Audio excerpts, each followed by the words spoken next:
All right, we're starting with the weight loss drugs category. Okay, so Eli Lilly, ticker LLY, Novo Nordisk, ticker NVO, in the U.S., those ADRs, they're falling. So you have Lilly falling as much as 3%. Novo shares fell as much as 7% in Copenhagen. That's the most since July.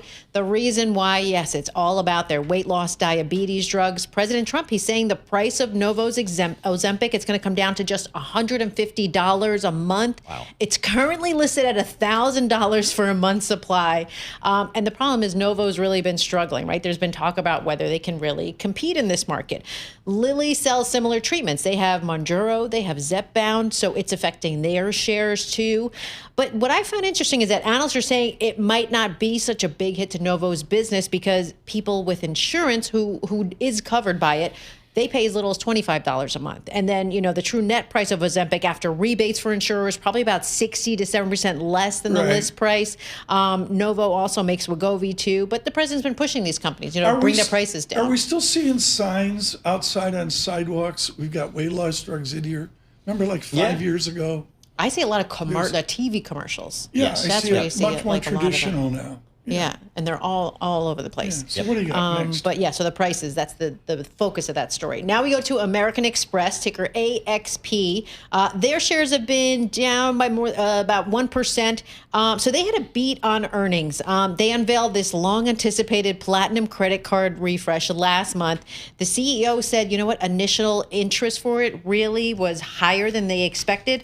So with that said, what was the issue with the platinum credit card? Well, it had an increase of a fee, right? It was increased $895. It used to be $695. So that was the difference there. And they also included new perks, though. So I guess people really like the perks. I mean, you had $400 a year of dining credits at certain restaurants. So maybe that was the attraction for it. But there's a lot of competition in this space. The JP Morgan had the revamp of the Chase Sapphire card in June. Yep. Citigroup had, new premium card in July.